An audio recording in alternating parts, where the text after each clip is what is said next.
Boa noite, pessoal, tudo bem?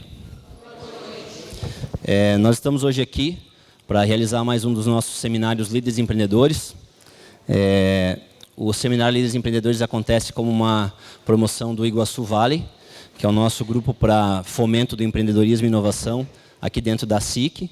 Nasceu como núcleo de TI e gradativamente migrou para um grupo de pessoas que se reúne representando universidades, empresas que já estão estabelecidas, startups, o Sebrae, todas as universidades participam. E uma das nossas missões aqui é levar cases de sucesso de empreendedores da nossa região, mostrando que é possível empreender aqui em Cascavel, criar negócios com relevância nacional, que aplicam tecnologia, que impactam a vida das pessoas de maneira local, regional e nacional. E hoje a gente tem um exemplo muito bacana que a gente pode trazer aqui, que é a história do Dr. Sagai e da Gastroclínica, que há 30 anos vem revolucionando a medicina de Cascavel. O Dr. Sagai propôs um título bastante peculiar, né? Então, o título do nosso seminário hoje é Um Caipira revolucionando a medicina a partir do interior. Então, não é só revolucionando a medicina no interior, mas o que a Gastroclínica faz hoje, a partir daqui da nossa região, é referência no país todo. É reconhecida como uma das clínicas na área específica de gastro, que mais aplica tecnologia, que mais tem seriedade nos seus processos. Então, é uma referência nacional dentro da medicina, na parte técnica e também na parte de gestão hospitalar. O Dr. Sagai está à frente da Gastroclínica há 30 anos, numa equipe de 70 colaboradores, que impacta na região toda, faz 60 mil atendimentos por ano. Isso são números de hospital. E nós temos uma clínica com um número razoavelmente reduzido de pessoas, dando um impacto nacional, mudando a vida de muita gente e melhorando as condições da nossa cidade e da nossa região. Então, eu gostaria de chamar o Dr. Sagai para subir aqui, para a gente bater um papo aqui hoje no nosso seminário. No oeste do Paraná, o tratamento de doenças do aparelho digestivo tem um nome: Gastroclínica Cascavel.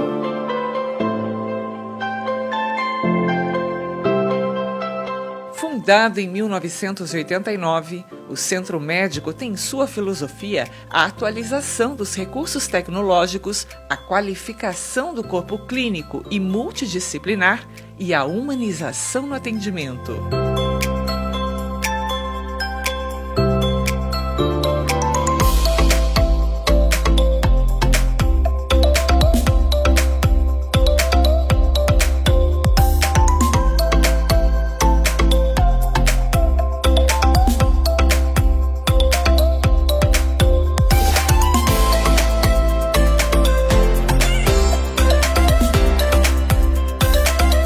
Aqui, todos são especialistas em qualidade de vida, pois há 30 anos promover saúde é a nossa missão. Gastroclínica Cascavel, 30 anos. Estrutura e atendimento com padrão internacional, perto de você. Dr. Sagai, um prazer receber o senhor aqui. Antes da gente falar um pouquinho da história da Gastroclínica, né, acho que é importante conhecer a pessoa do Dr. Sagai, né? Antes mesmo ainda de se tornar médico. Se o senhor puder contar um pouquinho da sua história, como foi que o senhor acabou indo para essa linha aí de empresário, médico, mentor, professor, né? Contar um pouquinho da pessoa do Dr. Sagai antes do médico Dr. Sagai. Né? Bom, boa noite a todos. Bom, eu vim falar aqui de mim e da Gastroclínica, né? Quando eu estiver falando de mim, estarei falando de nós, porque ninguém é nada sozinho, né? Portanto, eu quero começar a agradecer quem me trouxe aqui. E eu quero falar cronologicamente de quem está me colocando aqui. Todos foram fundamentais e decisivos para que eu esteja aqui. Primeiramente a Deus. Meus avós, que migraram do Japão e vieram para cá. Meu pai, minha mãe. Minha esposa, meus filhos. Meu primo, meu tio, meus professores, meus amigos de infância, o Ico, o César, a Justina, sócios, parceiros, colaboradores, pessoas de Cascavel, Paraná, do Brasil, empresários, a SIC e o Jadson. Então, eu queria agradecer muito, Jadson. Para falar um pouquinho da história, né? Eu acho que eu comecei... Todos aqui têm uma história aqui que eu já vim agradecendo, porque provavelmente não vou poder contar a história de cada passo dos itens que eu coloquei aqui. Tá? Desde Deus até os meus colaboradores, o Ico, o César, a Justina, que um dia eu vou poder conversar com os amigos, quem foram essas pessoas. Só para ter uma noção, o Ico foi a pessoa que me ensinou a jogar bola. Tinha uns 7 anos. Tá? A minha história, assim, como médico, começa assim, quando eu era ninguém.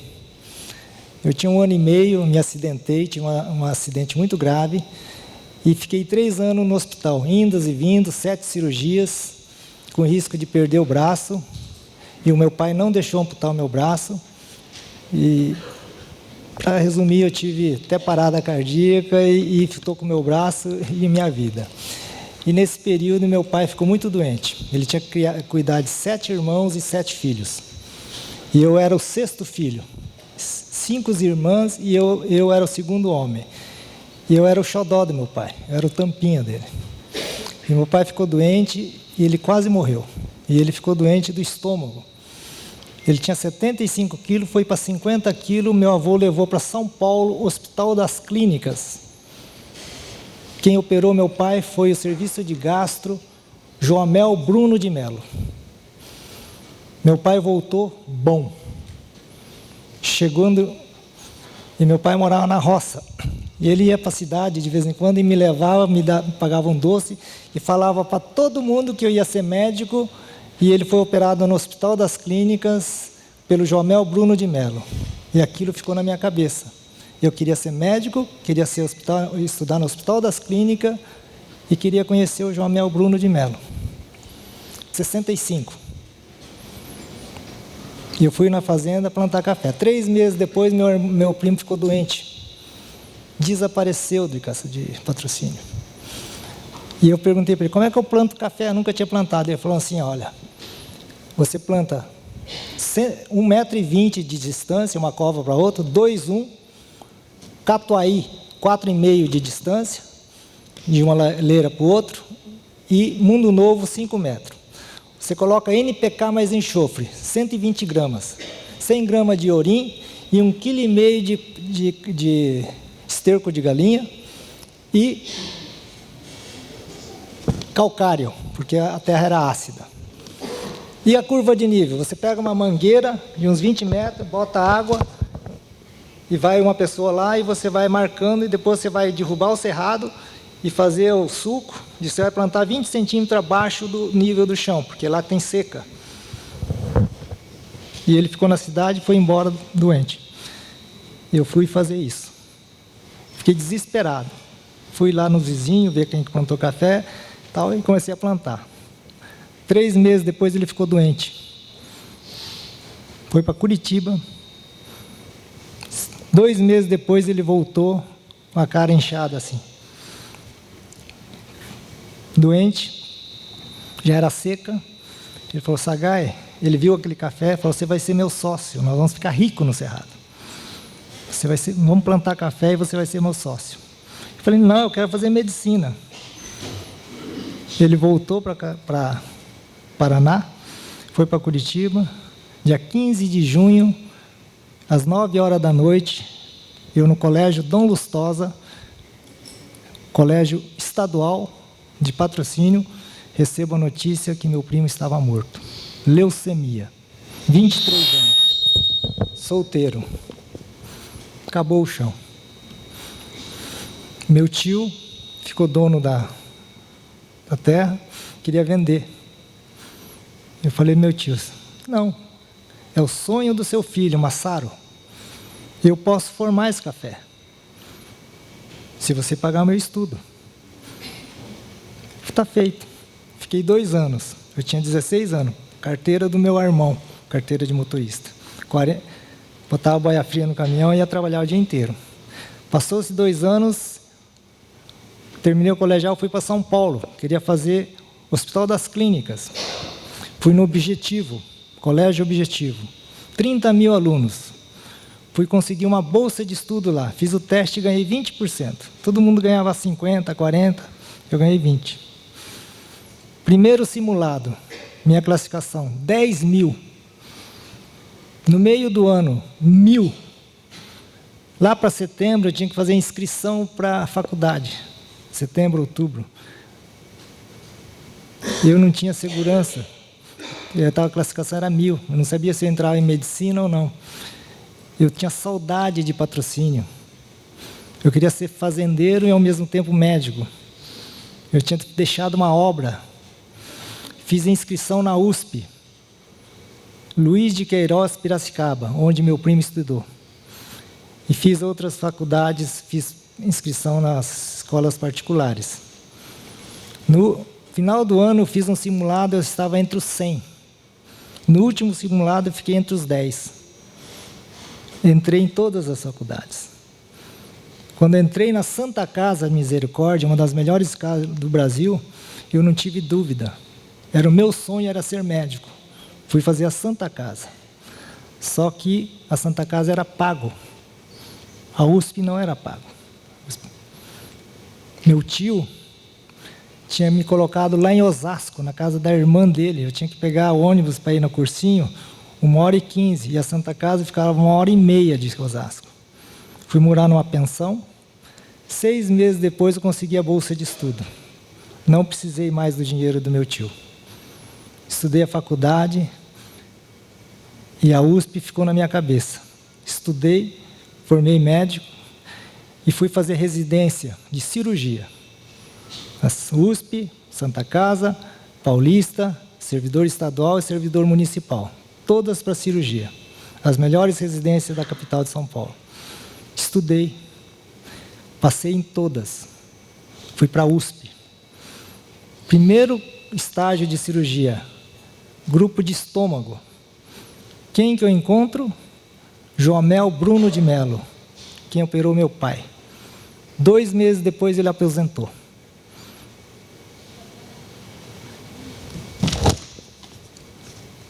Deus, meu pai.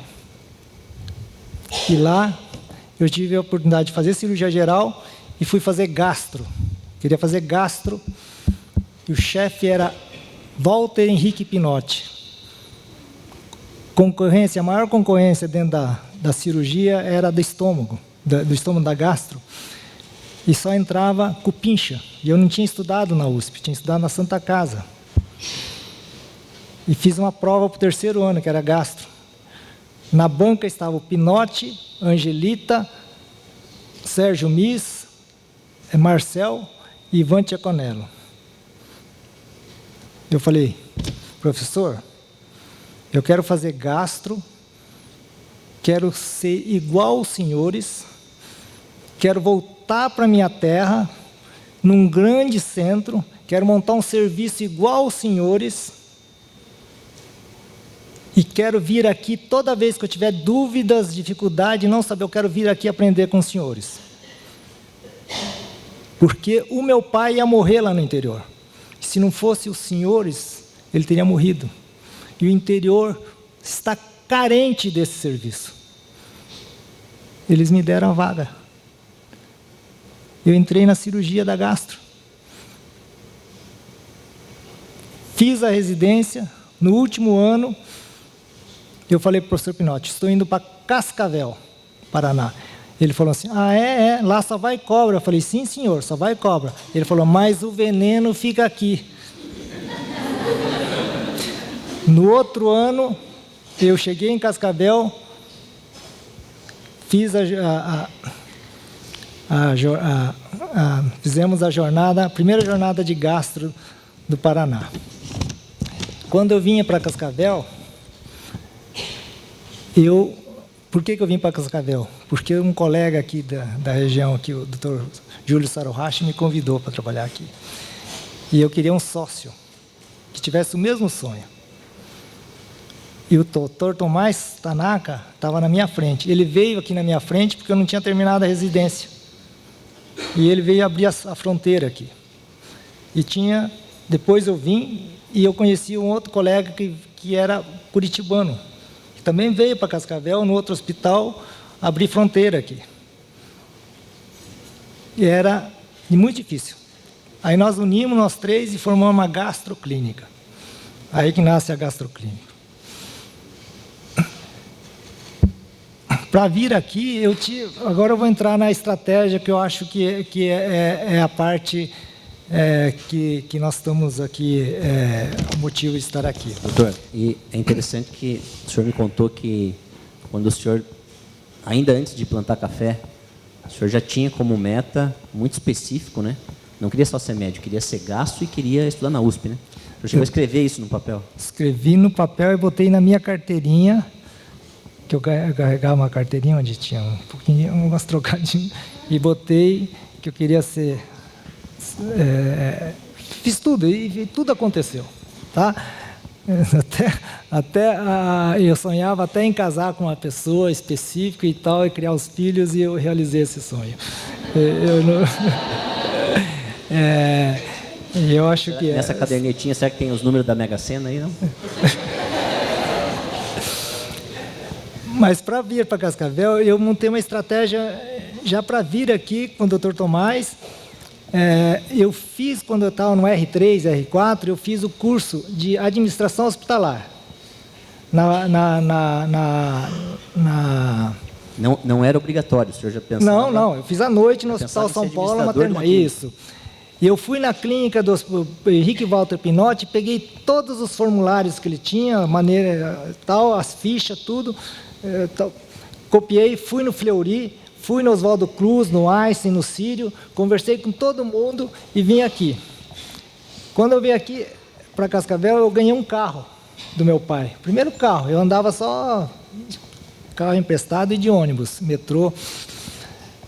E o Tomás tinha comprado um apartamento à prestação em São Paulo. Nós dois vendemos o carro e o apartamento e compramos o primeiro endoscópio. Em seguida, surgiu um tal do videoendoscópio, 2 anos depois. Nós não tínhamos dinheiro para nada, era tudo alugado. Nesse tempo, nós ajudamos o Hospital Salete, porque o Hospital Salete tinha debandado os médicos e tinha fundado. E lá nós ajudamos a fazer o primeiro transplante de rim da região do Oeste. Eu e o Dr. Tomás. E eu que estruturei, eu que comprei todo o material da cirurgia de rim, o transplante. Até o respirador de anestésico, lá em São Paulo, porque eu vinha de São Paulo aqui ajudar o transplante e voltava para São Paulo porque eu não tinha terminado a residência. Quando surgiu o vídeo laparoscopia, eu até vou contar essa história que é muito linda. Nós não tínhamos dinheiro. Um empresário, eu nem vou citar o nome dele porque eu não pedi autorização, mas ele me ajudou muito. Eu operei a mãe dele e ele me ajudou a comprar esse aparelho, o videoendoscópio. E também tinha um sorteio, o Cascavel Clube tinha um sorteio, eles fizeram 100 números para sortear um carro para ajudar o time de Cascavel, que naquela época o time era muito bom. E eu, naquele dia, eu peguei, tinha o último número, o cara veio para comprar, e eu falei, eu não tenho, eu dei um cheque sem fundo, um cheque para descontar depois. E eu fui para São Paulo e o Dr. Tomás foi com o filho dele, o Leonardo, lá no sorteio. E o Leonardo era um molequinho assim.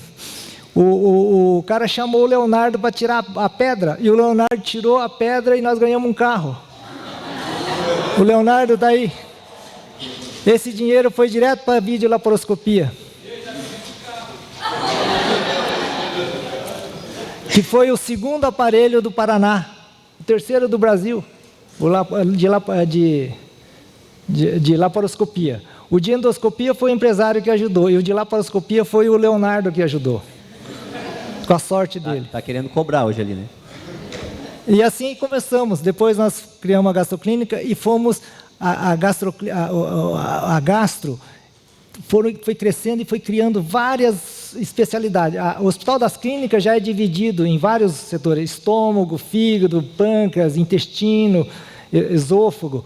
E nós fomos criando esse método na gastroclínica. E cada setor nós fomos investindo em profissionais específicos. Por exemplo, esôfago, estudo fisiológico, nós temos o Nilson, tá?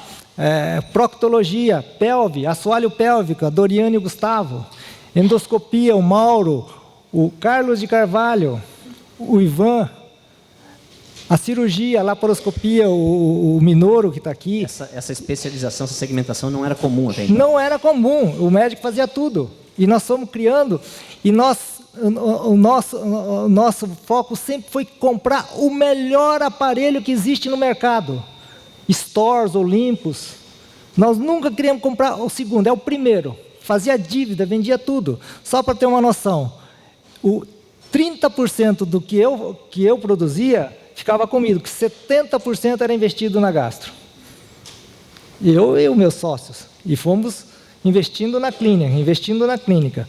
Hoje a gastroclínica é o maior serviço privado de gastroenterologia, onde tem o maior número de cirurgiões, de especialistas, num setor só, onde faz todos os exames que o mundo e o Brasil faz, de mais moderno. Nós temos exame lá de 3, 4 mil reais.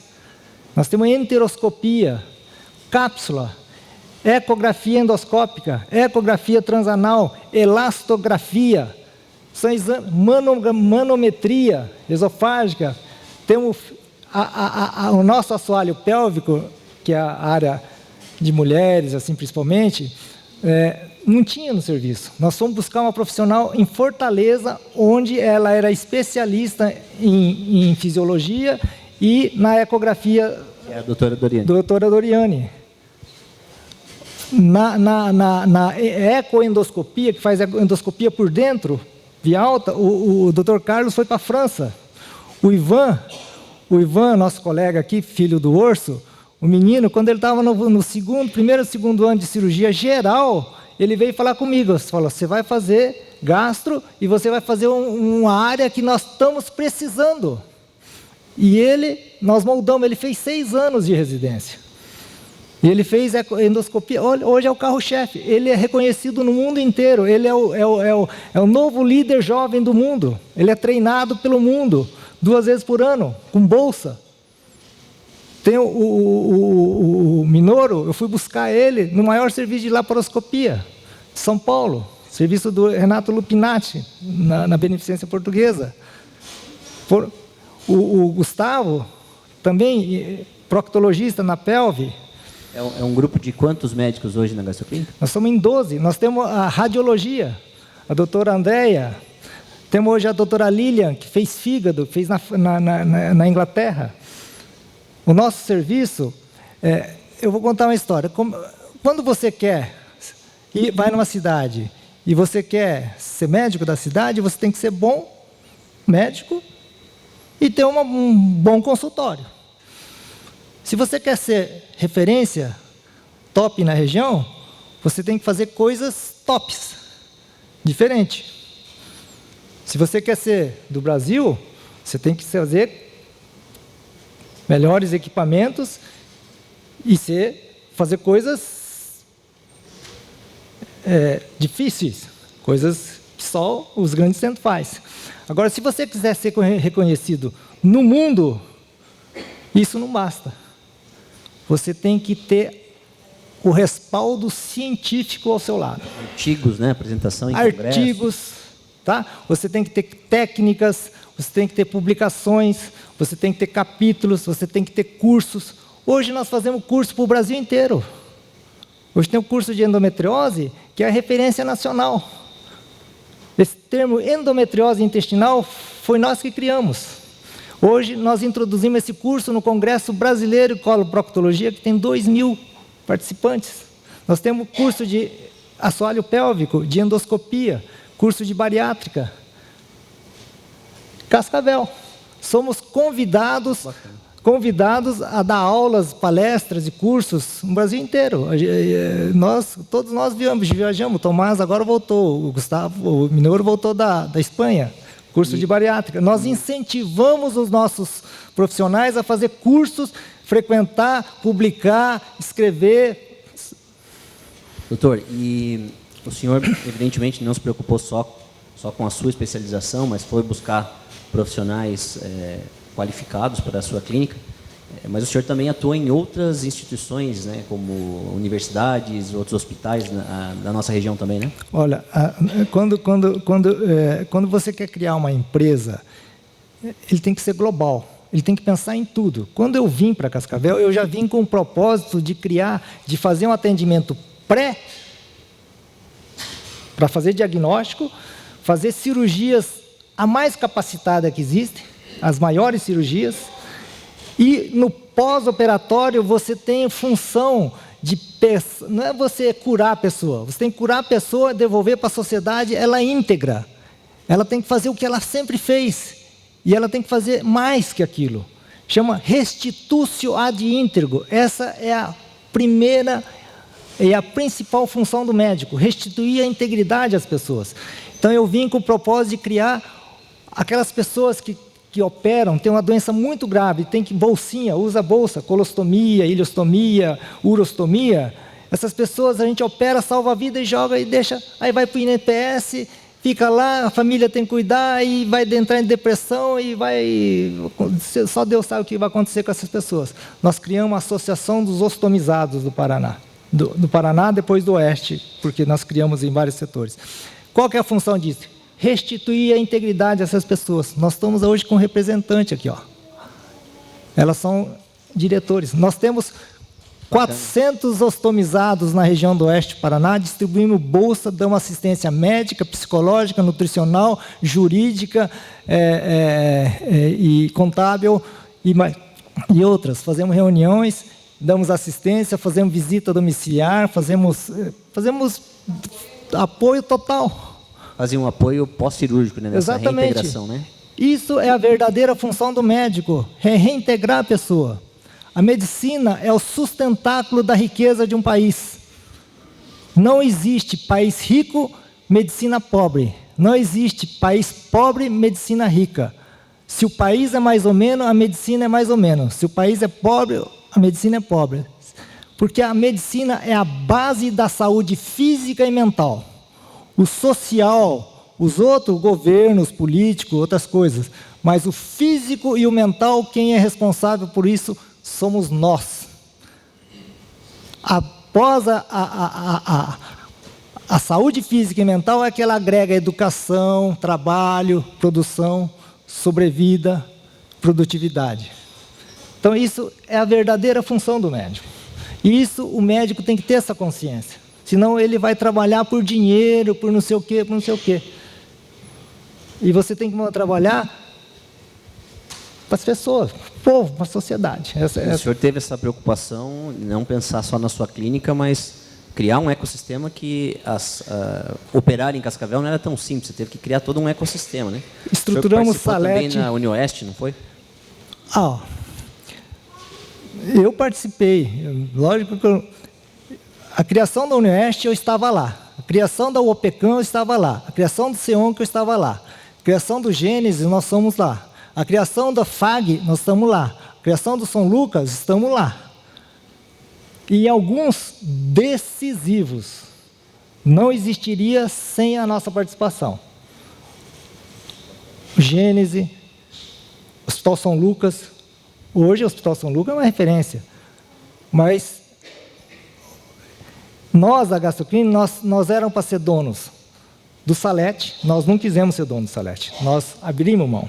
Mas nós éramos para ser dono do Santa Catarina, e na última hora o dono refugou. E o São Lucas, nós éramos donos. A hora que a FAG montou a escola, nós repassamos o direito da São Lucas para a FAG, porque eles precisavam de um hospital. É uma coisa que a gente discute muito no negócio Vale, né, da necessidade de formar um ecossistema onde seja possível florescer empresas de inovação, empresas de base tecnológica. Como que o senhor vai fazer para recrutar? Como o senhor vai criar uma residência lá dentro do hospital, se não tiver uma faculdade na região, né? Então, é muito importante essa visão sistêmica que vocês tiveram desde cedo, né? Projetando um crescimento de longo prazo, não pensando em ações imediatistas, né? Nós incentivamos não só os hospitais, mas, por exemplo, o Laboratório Álvaro, depois virou a DASA. Nós fomos fundamental, nós cuidamos da gastronomia, mas todos os médicos, classe médica, foi fundamental para a Álvaro virar DASA. E hoje tem o Biovel, que é o concorrente da DASA. Tá? Centros de imagem, centros de patologia, tá? Cardiologia, os outros centros. Hoje nós temos reuniões semanais com esses grupos, para troca pegamos casos... esse know-how administrativo de vocês. Exatamente. E nós temos hoje na gastroclínica centro de estudo clínico, que é onde reunimos todas essas patologias para reunir casos difíceis. Temos aulas todo sábado, reuniões científicas com aulas, palestras, convidado externo e interno. Nós damos aula na FAG e na UniOeste. Todos os nossos componentes são doutores, mestrado, ou está fazendo isso e são docentes. Um ou outro que não querem, mas a maioria é uma exigência. Quando o doutor Ivan, o doutor Minoro veio para a gastroclínica, uma das exigências é que eles fizessem o doutorado, o mestrado, a Doriane, o Gustavo está fazendo agora, todos fazem. Isso faz parte. Sem esse conhecimento, essa tecnologia, esse compromisso social, sem essa participação com a comunidade, você tem um futuro limitado. As coisas vão morrer quando você morrer. A hora que você abaixar, vai abaixar. Agora, se você mantiver o conhecimento, a tecnologia, o comprometimento social, só tende a evoluir. A nossa clínica só cresceu nesses últimos anos. Nós começamos em 2, 3, hoje nós estamos em 12. Nós temos previsão aqui para 5 anos em ser 18, 20. Nós temos... bom, depois, se quiser, a gente pode conversar com detalhes essas previsões, esses dados. O senhor mencionou que tudo que o senhor vai fazer, o senhor tem uma medida de sucesso que não é simplesmente chegar lá, né? Como que o senhor define... Eu acho que hoje a gente pode dizer que a gastroclínica é um sucesso, né? Mas como que é esse seu processo de planejamento e medição, né, do seu sucesso enquanto profissional e enquanto empresário? Olha, primeiramente, a pessoa tem que ser muito humilde, muito simples. A minha maior escola é eu ter sido muito simples. Não ter nada. Valorizar tudo. Tudo que eu conseguia valorizar. E ser muito honesto com as coisas. Você não pode enganar, se enganar e enganar os outros.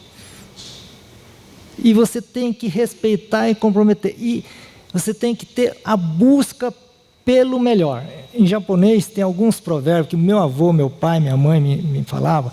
Ichiban, Shimbo, Gambare.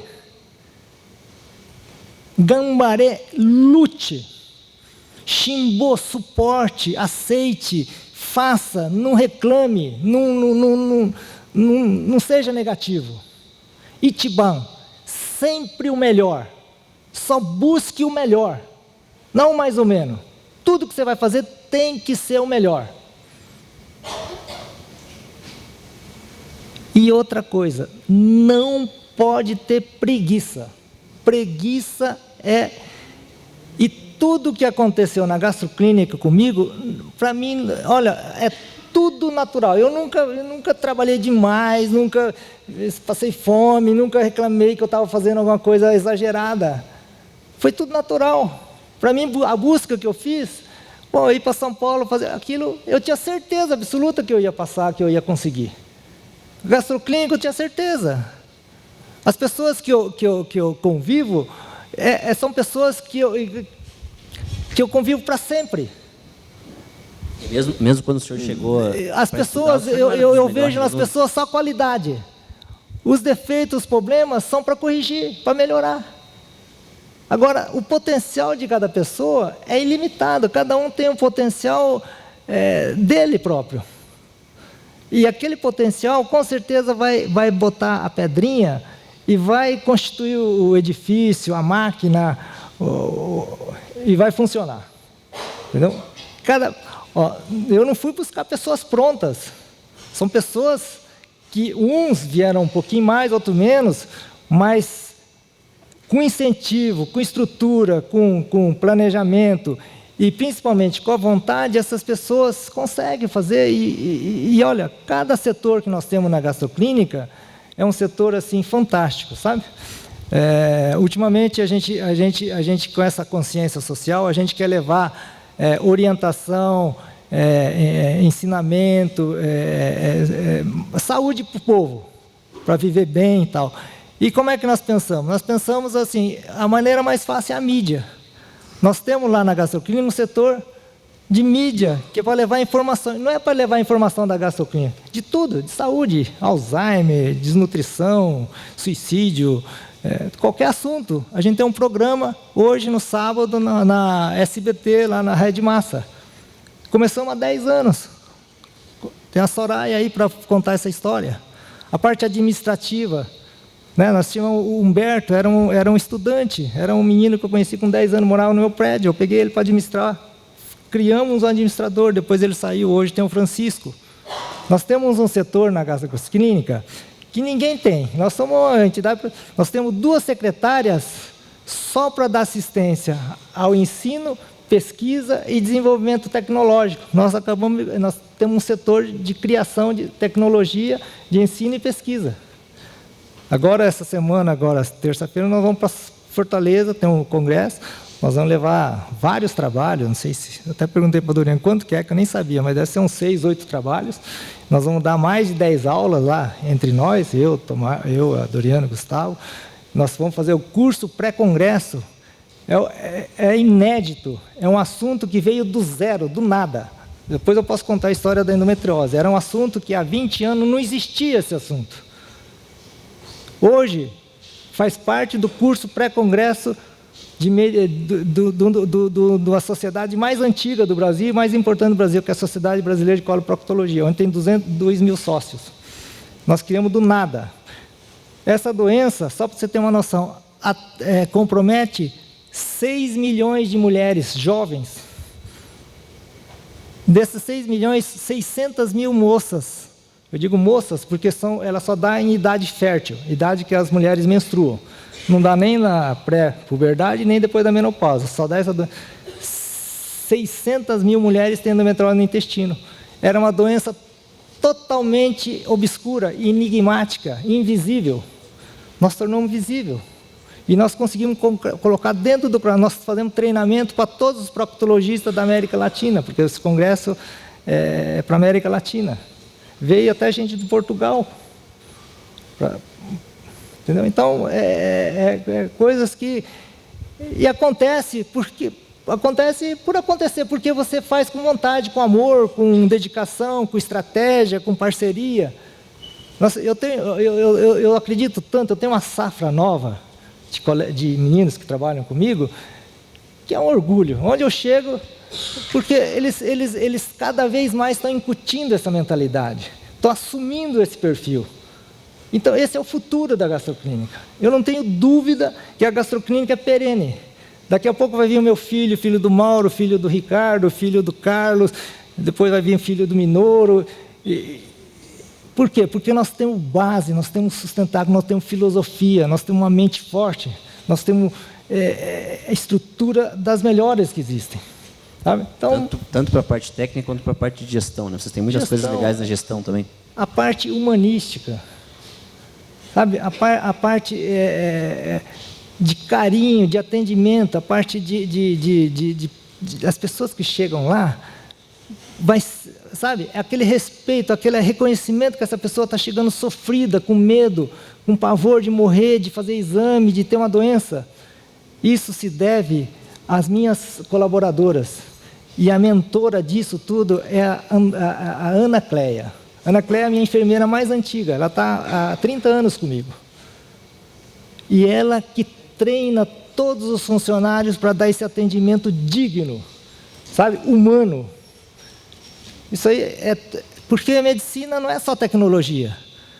Medicina, você mexe com a sensibilidade, com a vida, com a emoção, com a depressão, com a ansiedade, com o medo. Se você não souber trabalhar com isso, com essas pessoas, você vira um robô. Né?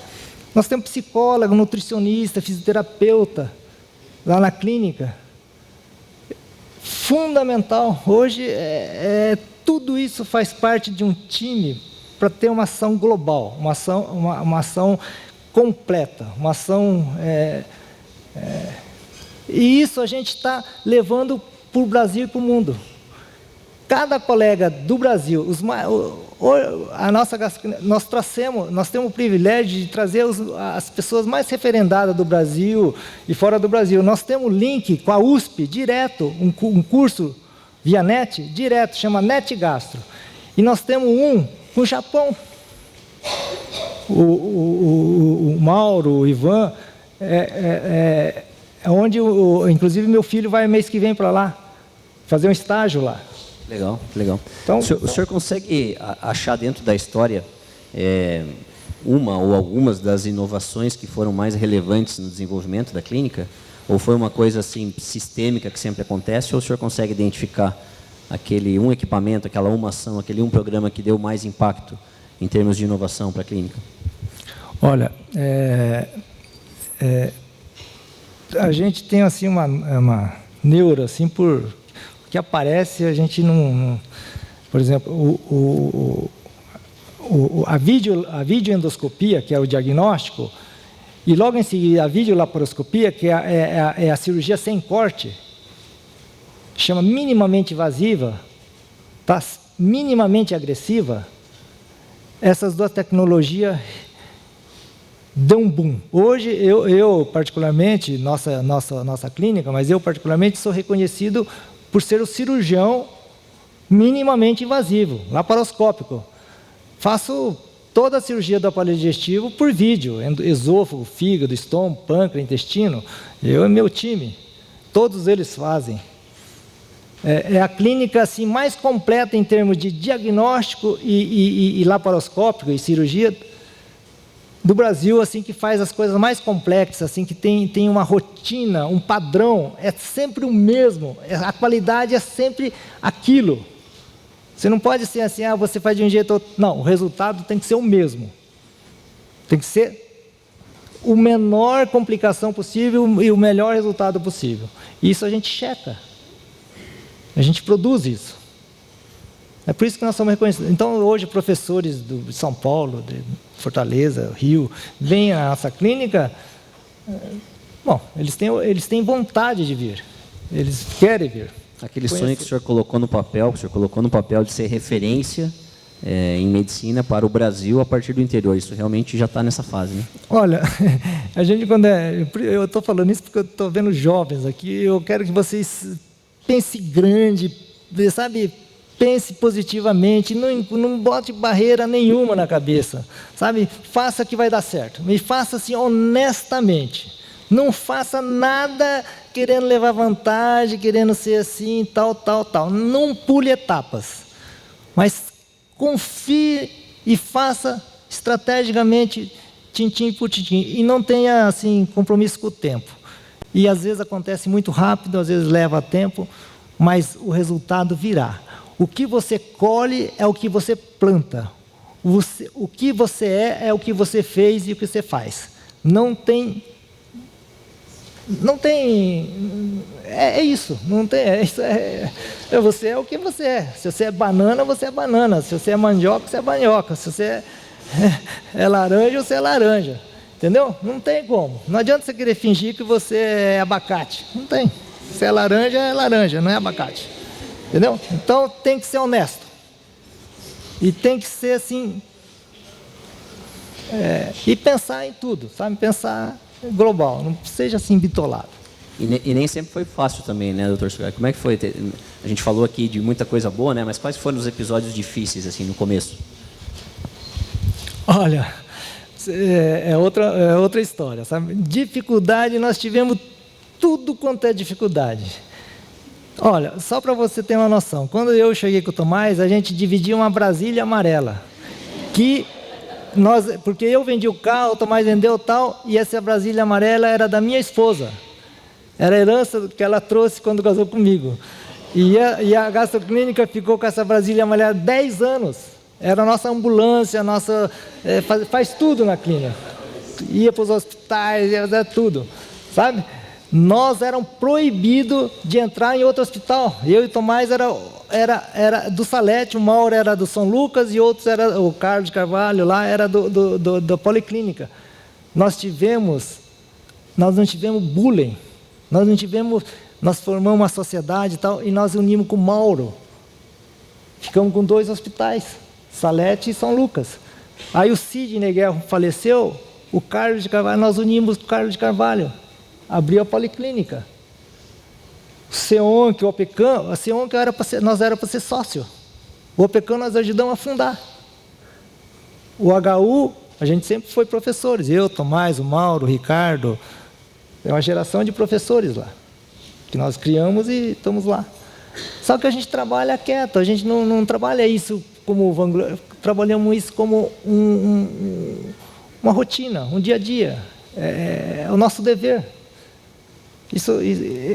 Nós damos e recebemos, porque lá eles nos obrigam a estudar, nos obrigam a refletir, nós vemos, né? Nós vemos pacientes mais difíceis, nós vemos a realidade do Brasil, e é importante, o médico não pode ser só elitizado, só tratar, tal, tá? Lógico que nós precisamos de receita, mas nós buscamos a receita de várias maneiras, e quando alguém precisa ser ajudado, a gente ajuda. Lá, nós somos professores da FAG, lá é SUS. O menino atende, nós temos um período lá de atendimento. Eles operam SUS, de altíssima qualidade. Então, esse nosso trabalho, a gente só tem orgulho, só tem assim, prazer. Todo dia que eu acordo, eu acordo às vezes 5 horas assim, para estudar. Eu estudo 5 horas, trabalho o dia inteiro e final da noite, o que eu faço? Eu estou cansado, fisicamente. E eu pego o meu tempo final do turno para praticar esporte. Eu sou fanático em esporte. Faço academia, pilates, futebol, golfe, corrida, sabe? Não deixo de fazer nunca. Tá? O senhor está com 60 anos, é isso, né? E uns quebradinhos já. Não vou falar porque tem muita moça bonita, tá? E a Lúcia não quer que eu fale a minha idade. O senhor até me contou que quase parou de jogar, mas aí achou que tinha que voltar, né? Não, eu quase parei de jogar porque eu tive problema sério no joelho. Eu tive 4 cirurgias no joelho. E aí um dia eu fui no médico aqui em Cascavel, fui em São Paulo, fui no médico do Corinthians, médico do São Paulo, e ele falou, não, você tem que parar de jogar, você tem que operar, você vai ficar com prótese, tal. E eu entrei em depressão e tal. Bom, um dia eu recebi uma infiltração e tirou a dor, eu comecei a jogar, e aí falei, você quer saber de uma coisa? Eu vou jogar bola. Eu prefiro uma prótese de joelho com uma ponte de safena. E estou jogando bola até hoje, porque meu coração está perfeito, meu joelho está mais ou menos. Mas eu estou correndo. E outra coisa, hoje o futebol, metade eu atrapalho e outra metade eu divirto. Então, estou na minha. Hoje legal, eu jogo só para mim, não jogo para ganhar, eu jogo para minha felicidade e para minha saúde. É importante para poder manter essa energia toda aí, né? É verdade. Dr. Sagai, falando um pouquinho de futuro, né? Então, o senhor mencionou aí essas novas gerações, né? Então, esse pessoal novo que vocês mesmos formam, né? Quais são os planos para o senhor e para a gastroclínica nos próximos 30 anos aí? Vocês estão comemorando 30 anos esse ano, né? Qual é o plano para os próximos 30? Tudo que eu sonhei e que lutei, que fiz acontecer assim em dobro e eu sonho muito, tá? Eu vou contar só um fato, assim, só porque você falou, o que decidiu na minha vida? A minha decisão, assim, que mudou a minha vida foi aos 40 anos, quando eu fiz aniversário de 40 anos, 41. Eu fiz uma festa, naquele ano eu tinha acabado de operar o joelho e eu estava andando em bengala. E eu pensei, nossa, 40 anos, agora eu só vou cair, porque depois dos 40 vai vir a velhice. Tá? O que eu estou fazendo aqui? Será que eu volto para São Paulo ou fico aqui? Com 3 filhos. O que eu vou fazer? Fiquei naquele dilema. Ele deu um estalo na cabeça. Falei, não, eu sou novo, sou moleque. Eu vou fazer um projeto na minha vida. Eu vou viver 120 anos. 110 anos. Botei na minha cabeça que eu vou viver 110 anos. Aí eu pensei, 110, 40, eu sou moleque. Comecei a sonhar e comecei a fazer tudo que eu quis. Eu estou com 60, estou na metade da minha vida. Tá? E comecei a ser um garoto. Tá? Se inscrever naquele seu papelzinho acontece. Pode botar 150 lá. Eu botei isso na minha cabeça. E comecei a fazer as coisas e sonhar e realizar tudo que eu... Então, o que eu botei na minha cabeça? Que eu quero ver o Brasil entre os 3 maiores do mundo. Por isso que eu quero chegar aos 110 anos. Eu quero ver os Estados Unidos não ser o primeiro do mundo. Tá? Eu quero ver o Brasil no primeiro do mundo. Primeiro eu digo assim, desenvolvido, entre os 3 maiores do mundo. Tá? Isso eu botei na minha cabeça. E eu quero fazer da clínica, da gastroclínica, a referência. Então, o que eu penso? A gastroclínica foi uma clínica local, regional, estadual, nacional. Agora eu quero internacionalizar a gastroclínica. E é o que nós vamos fazer. E nós vamos criar um centro aqui de gastro, aqui, é como se fosse Cleveland Clinic, Vale do Silício, Singapura, sabe? Tem centros mundiais que atraem gente do mundo para tratar. E você vê, Cleveland Clinic fica numa cidadezinha pequena. Singapura é um país-estado. Vocês já têm gente vindo para cá de outros países, né? Tem. E nós vamos, com certeza, nós podemos sonhar com isso. Se a gente conduzir essa geração, essa tecnologia, porque hoje a tecnologia é tudo. É o médico, antigamente, na época que eu formei, a peça fundamental era o médico. O médico era o que fazia tudo. Hoje, o médico pode ser o melhor médico do mundo, mas se ele não tiver tecnologia, ele é meio médico. E a tecnologia tem que ser a tecnologia de ponta. Então você tem que ser um parceiro da tecnologia e do conhecimento. Você tem que estar, assim, casado com isso. É igual a agricultura do nosso Brasil. Sem a tecnologia nós estaríamos passando... Hoje nós sustentamos o mundo, no grão, nas aves, nos suínos, nos bois. Medicina é a mesma coisa. A medicina hoje, a medicina do Brasil, é uma das medicinas mais reconhecidas. O médico brasileiro, ele tem um perfil assim, que eu estou contando, muito claro. Então, se ele juntar todas essas peças, esse comprometimento, e souber juntar com as pessoas certas e tocar para frente, a gente não tem dúvida. A gente tem... É o limite. E as pessoas vão buscar quem dá resultado. Quando você... algum problema que você tiver, você vai onde tem resultado. Vai ser fácil você saber quem tem resultado. É verdade, é verdade. A gente comenta muito, né, no Iguaçu Vale, né, que a gente aplica tecnologia a outras áreas, né? Então a gente tem núcleos de agronegócio, núcleos de tecnologia no varejo, núcleo de tecnologia na indústria, né? Então dificilmente você vai ter o profissional sendo substituído, mas se você pegar o profissional sem a tecnologia versus um profissional com a tecnologia, nós não estamos falando assim o robô versus o profissional, né? É o profissional munido da tecnologia, né? Acho que esse é o caminho. Exatamente. Doutor, antes da gente abrir aqui para algumas perguntas, o que o senhor arrisca assim, em termos de previsões, já que a gente está falando um pouco de tecnologia aplicada à medicina, né? Quais, ao longo da sua carreira, o que o senhor viu se transformando? Acho que a vídeo, né? E o que o senhor enxerga daqui para frente como grandes transformações que vão ocorrer na medicina, dentro da sua área ou em outras áreas, na área da saúde particularmente? Hoje a tecnologia, o conhecimento, a prevenção, né, tudo, as pessoas morrem cedo porque são negligentes. Hoje, quem quer viver 100 anos, basta seguir a regra da saúde. Tá? Usar a tecnologia, médicos bons e seguir. Eu quero falar um pouquinho da minha área. Por que eu falo isso? Porque a revolução do suíno, do bovino, agricultura em geral, né? Agricultura, grãos, tal. O que se descobriu? que a parte fundamental é a genética mais os nutrientes. Verdade? O nosso país tem uma genética miscigenada que é a melhor do mundo. Não tem outra. Tá? Os nutrientes, o nutriente é o que a gente nutre. E quem é que pega esse nutriente e transforma em matéria-prima para as células do cérebro, do olho, do nariz, do pulmão, do coração e tal? É o aparelho digestivo. Então, aqueles que não cuidarem do aparelho digestivo, não cuidarem do nutriente, é uma planta que não cuida da raiz, não dá o adubo certo, não vai produzir. Tá certo?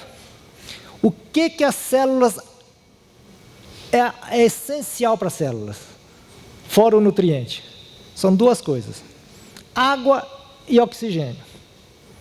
Como é que você tucha água e oxigênio para uma célula? Se você tuchar água, ela hiperidrata e morre. Se você tuchar oxigênio, morre a célula. A única maneira de você tuchar água e oxigênio na célula, sabe o que é? Atividade física. Você deixa toda a sua célula saudável e feliz. Então, não vai viver quem não fizer atividade física. De rotina. Atividade física, nutriente, cuidar do aparelho digestivo é o segredo. Outra coisa, câncer. A gente vai morrer de doença cardiovascular, câncer ou doença degenerativa. Certo? Câncer. As mulheres preocupadíssimas com câncer de mama, os homens com câncer de próstata. Não vai morrer de câncer de mama, não vai morrer de câncer de próstata. Vai morrer de câncer do aparelho digestivo. 5 vezes mais chance de morrer. Câncer de pâncreas, de fígado, de intestino, de estômago, de esôfago. Por quê? Porque são câncer matador. Por que é matador? Porque quando diagnostica já é avançado e alastrado. E se viver, vai viver mutilado. Vai viver sem estômago, sem intestino, sem fígado, sem pâncreas. Sem poder se nutrir bem. Se não nutrir bem, depois vai ficar fraco. E fica fraco, fica doente. Então tem que fazer prevenção do aparelho digestivo. Então a nossa área é a área que mais vai crescer no mundo e mais vai ser importante. Se a pessoa quer viver bem, cuida do aparelho digestivo. Você sabia que se o aparelho digestivo não funcionar, você pode entrar em coma, você pode entrar em insuficiência cardíaca, você pode entrar em insuficiência renal, você pode não trabalhar, o seu osso derrete, o seu cérebro não funciona. Por que aquelas criançadas vai mal na escola? Metade porque não faz exercício e não come bem. Fica estressadinho, deprimido, não sei o quê. Por que depressão, ansiedade está vindo? Porque desequilíbrio hormonal. E não é muito nossa prática, né? Fazer prevenção, né? Não é. Então, são coisas assim tão claras, mas tão difíceis. Então, a gente tem tanto para falar e orientar que porque o médico ele trata individualmente. Cada pessoa que vem para mim eu trato, e eu falo para ele. Então a gente está criando agora com essa mídia, nós temos internet, nós temos site na internet, e nós temos esse canal porque nós queremos levar saúde, vida, qualidade de vida, longevidade. Agora esse sábado, vai ser o primeiro, nós mudamos da Record para SBT, vai ser sobre longevidade. Sábado, que hora, Soraya? 9 horas. Assista esse programa, você vai estar ganhando vida. Você vai estar ganhando conhecimento. Como é o nome do programa, doutor? Medicina e Saúde. Medicina e Saúde, às 9 horas na Record. Na Rede Massa. Rede Massa. No sábado, legal. 9 horas da manhã. Deixa o canal ligado lá, fica cozinhando, fica trabalhando, fica fazendo alguma coisa, mas ouça. Ou depois você pode assistir pelo aplicativo, né, Soraya? Depois, tá?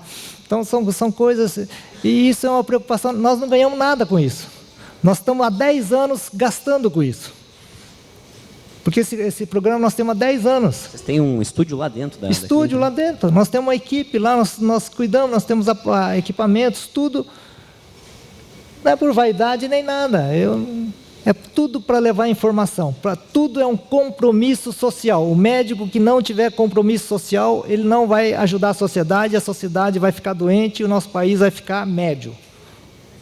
Nós temos que melhorar esse país. E a gente começa pela atitude da gente, não reclamando do governo, de não sei o quê, da político, de ninguém. A gente tem que começar da gente. Tá? E outra coisa que eu quero falar para vocês, agora eu vou entrar um pouquinho, só um pitaco na política. Eu sou um cara que escuto Kennedy Alencar, o Alexandre Garcia, a nossa ministra, a nossa senadora lá, a Gleisi Hoffmann. Por que eu quero? Porque eu quero saber como é que o Kennedy Alencar, um homem da esquerda, pensa.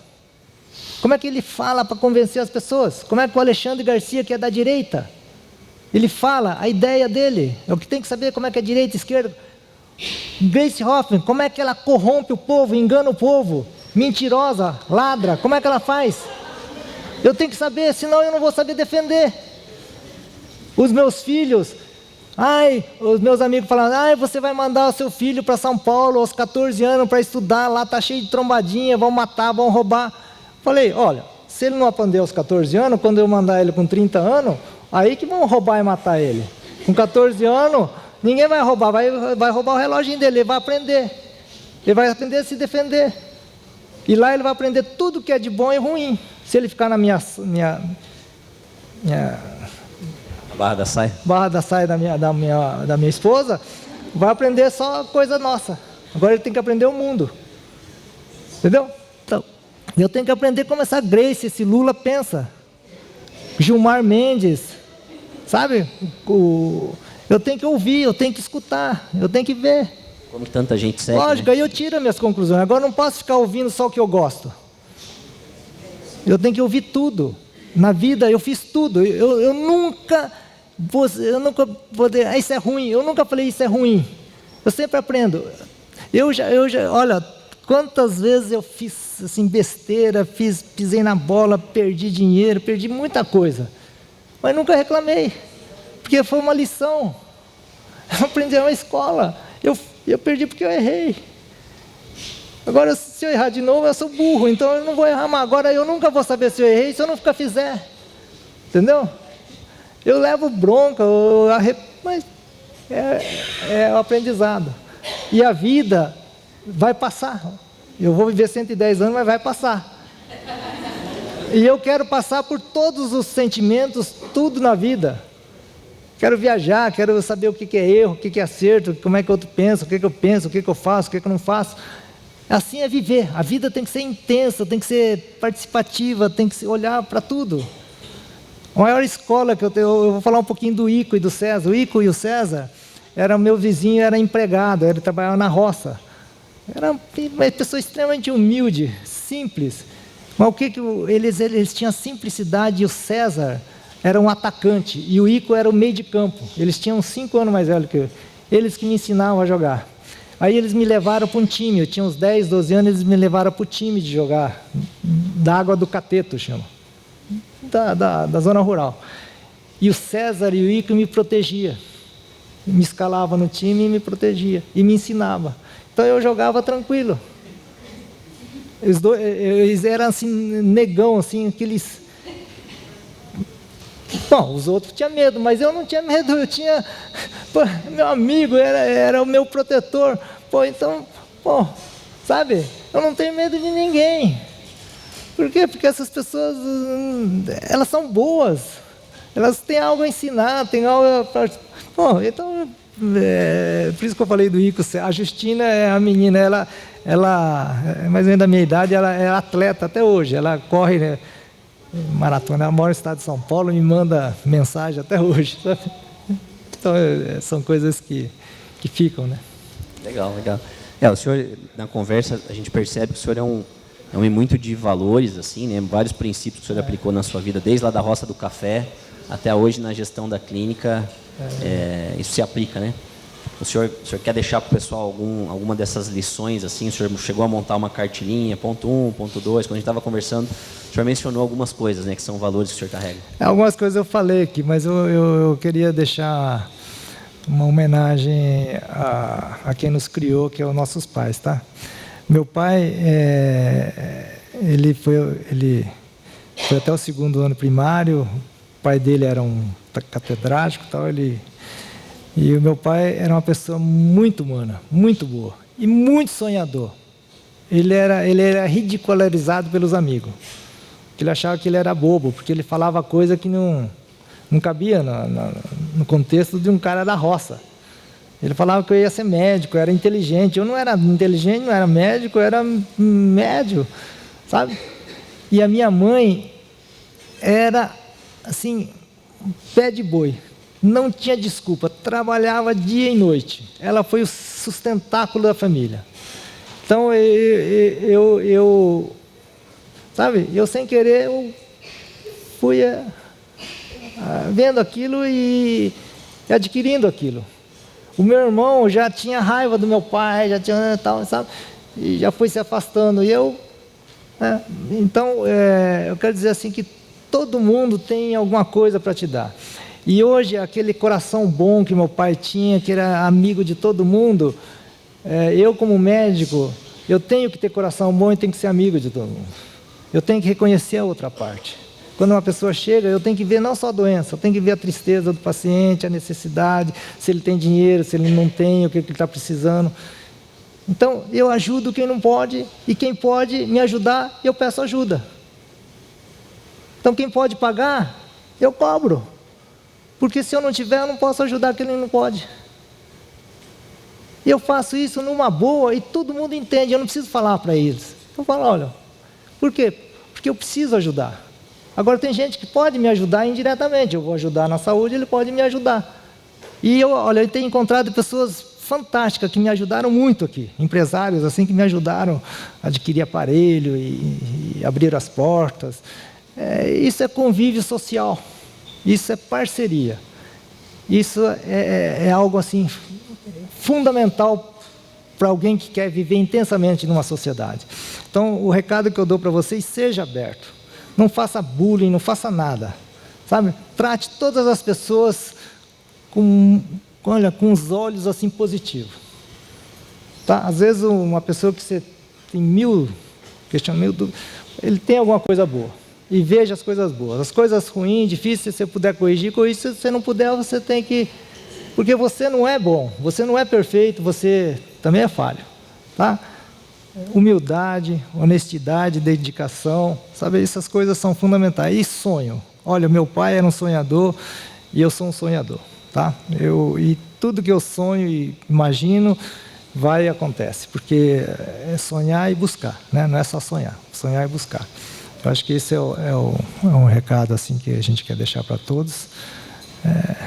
E a vida é muito boa, né? A gente só tem essa mensagem aí, cuide da saúde, porque a saúde é a base de tudo.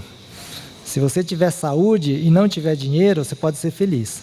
Mas se você tiver muito dinheiro e sem saúde, você nunca será feliz. Tá? Então, cuide da sua saúde. E você com saúde, você conquista o impossível.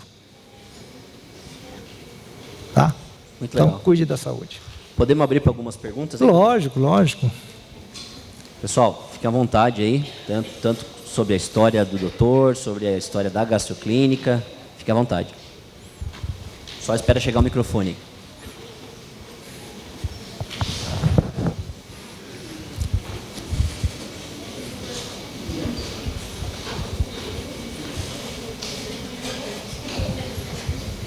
Quem se arrisca?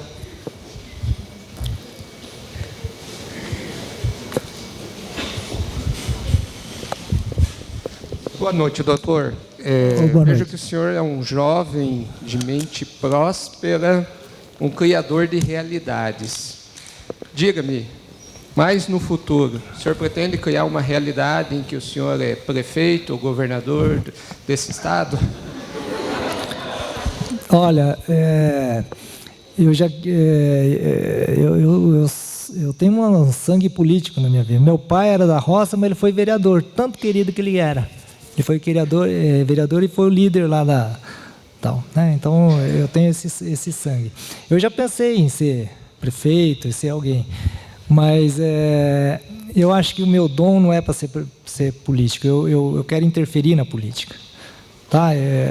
O Edgar, esses pessoal aí, todos políticos, quando tem oportunidade eu falo, emito opinião, os vereadores. Eu sou amigo de muita gente aí, tá? Agora, eu só não fui por esse lado porque a minha esposa não deixou também. e ela tem cabeça boa. Eu sou meio mole, mas hoje eu tenho certeza que eu sou melhor médico do que político. Mas a gente sabe que precisa melhorar muito a política, né? Mas eu gosto muito de política. Eu fui convidado a ser secretário da Saúde, a candidato a prefeito, fui candidato a vereador, a deputado. Eu fui várias vezes. Eu sou filiado a um partido desde sempre. Hoje eu não quero saber desse partido, mas eu sempre me emiti opiniões. Eu nunca, eu sempre quis ajudar um pouco. Eu acho que a gente tem a obrigação de ajudar, participar, sabe? Eu estava agora em São Paulo, eu vim especialmente para votar na eleição para presidente, sabe? Não foi um candidato que eu sonhava, mas foi uma necessidade que a gente teve que votar e botar ele lá. Agora vamos torcer para dar certo, né? Mais perguntas aí, pessoal?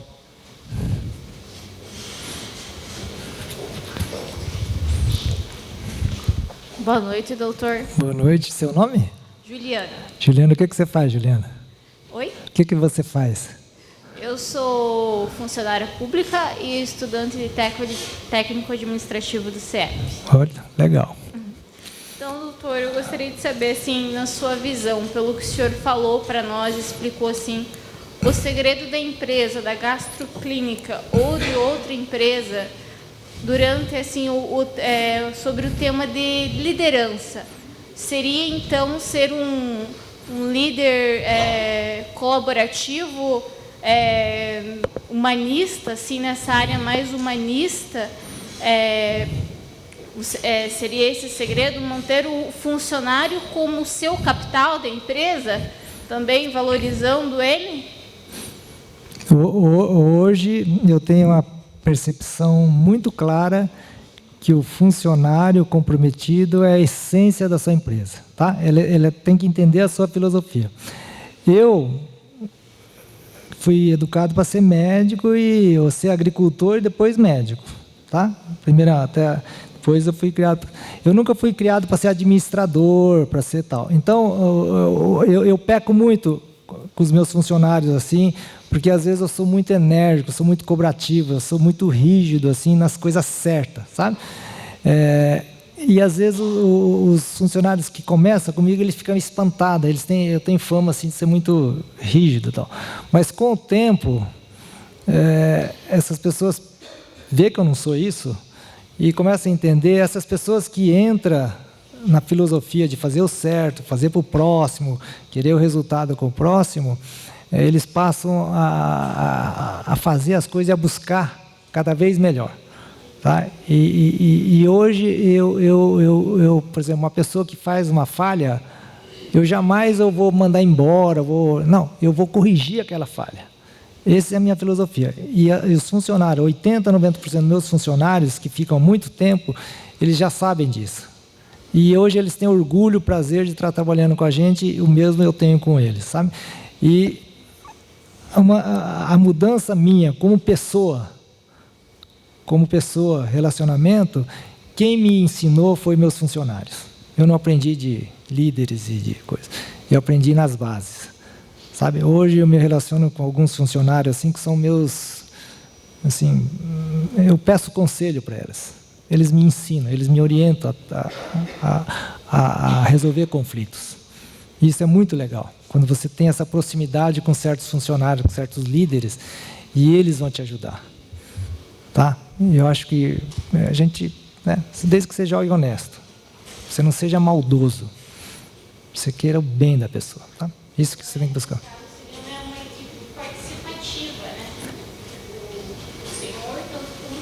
Não, eu tenho a minha equipe. A minha equipe resolve 90%, sabe? E quando chega em mim, eles me ajudam a resolver. Eu vou lá ajudar a resolver, mas eu não resolvo sozinho. Hoje, eu conduzi por muitos anos a Gastroclínica, hoje tem o Dr. Ricardo, hoje nós temos um grupo que administra a Gastroclínica, liderado pelo Dr. Ricardo. E eu hoje faço parte desse grupo. Antes eu era assim, um pouquinho mais... Mas com o tempo a gente viu a necessidade de ter um grupo que as decisões são muito mais compartilhadas e muito mais pensadas, e eu acho que acaba no final sendo melhor. Dr. Sagai, boa noite. Oi. Ô, Caio, tudo bem? Meu nome é Caio. A minha relação com o Dr. Sagai é desde os primórdios da chegada dele aqui. Comprei um apartamento que ele estava construindo. É verdade. Está morando lá, né? Não, já não é mais mesmo. Mas foi um bom negócio para os dois, né? Dr. Sagai, o senhor falou na sua explanação a respeito da medicina no mundo. Achei interessante a sua afirmação de que não existe medicina rica, boa, próspera, de qualidade em país pobre. É verdade isso. Então a pergunta que eu faço é essa história de que Cuba tem uma medicina avançada, sendo um país paupérrimo, governado por uma ditadura sanguinária, que infelizmente gera maus exemplos em outros países, inclusive aqui no Brasil, tem pessoas, especialmente jovens, né, que são dominados por essa ideologia completamente fracassada. Então essa história de que a medicina de Cuba é avançada, aí teve a vinda dos médicos cubanos para cá, pessoas certamente muito esforçadas, mas que aos poucos fomos descobrindo que eram bastante limitadas no conhecimento mais amplo da medicina. É tudo então uma propaganda enganosa essa história de Cuba com a sua medicina, né? Porque até o Chávez foi lá para se tratar e morreu, né? O venezuelano.